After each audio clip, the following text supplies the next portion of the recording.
ವೀಕ್ಷಕರೇ ನಮಸ್ಕಾರಗಳು. ಈ ವಿಡಿಯೋದ ಮೇನ್ ಟಾಪಿಕ್ ಕಡೆಗೆ ಹೋಗೋದಕ್ಕಿಂತ ಮುಂಚಿತವಾಗಿ ವೀಕ್ಷಕರೇ 2025ರ IPL ಪಂದ್ಯಾವಳಿಯಲ್ಲಿ ನಿಮ್ಮ ಪ್ರಕಾರ ಯಾವ 4 ತಂಡಗಳು ಪ್ಲೇ ಆಫ್ಗೆ ತಲುಪುತ್ತವೆ ಎಂಬುದನ್ನು ಕಾಮೆಂಟ್ ಬಾಕ್ಸಲ್ಲಿ ಕಮೆಂಟ್ ಮಾಡಿ ತಿಳಿಸಿ.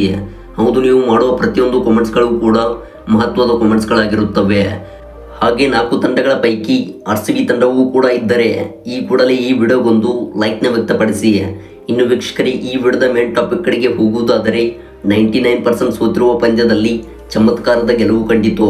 ಹೌದು ವೀಕ್ಷಕರೇ, ನಿನ್ನೆಯ ಪಂದ್ಯದಲ್ಲಿ ರಾಜಸ್ಥಾನ ವಿರುದ್ಧ KKR ತಂಡವು 8 ವಿಕೆಟ್ಸ್ಗಳ ಭರ್ಜರಿ ಗೆಲುವು ದಾಖಲಿಸಿದೆ.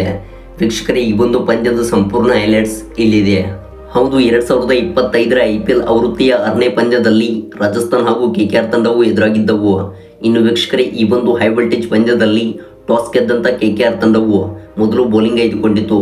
ಟಾಸ್ ಸೋತು ಮೊದಲು ಬ್ಯಾಟ್ ಮಾಡಿದ ರಾಜಸ್ಥಾನ್ ತಂಡವು 20 ಓವರ್ಸ್ಗಳಿಗೆ 151 ರನ್ಸ್ ಕಲೆ ಹಾಕಿ 9 ವಿಕೆಟ್ ಕಳೆದುಕೊಂಡು 152 ರನ್ಸ್ಗಳ ಮೊತ್ತವನ್ನು ನೀಡಿತು.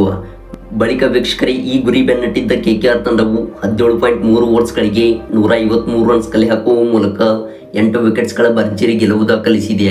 ಹೌದು ವೀಕ್ಷಕರೇ, KKR ತಂಡದ ಪರವಾಗಿ ಕ್ವಿಂಟನ್ ಡಿಕಾಕ್ ಅವರ ಅಬ್ಬರದಿಂದ ರಾಜಸ್ಥಾನ್ ತಂಡವು ತತ್ತರಿಸಿ ಹೋಯಿತು.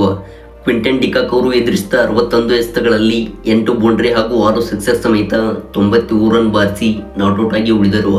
ವೀಕ್ಷಕರೇ, ಈ ಒಂದು ಪಂದ್ಯದಲ್ಲಿ KKR ತಂಡವು ಸೋಲುವಂಥ ಪಂದ್ಯವನ್ನು ಗೆದ್ದು ಬೀಗಿತು. ವೀಕ್ಷಕರೇ, ಇದಾಗಿತ್ತು ಈ ಒಂದು ಪಂದ್ಯದ ಬಗ್ಗೆ ಸಂಪೂರ್ಣ ಹೈಲೈಟ್ಸ್.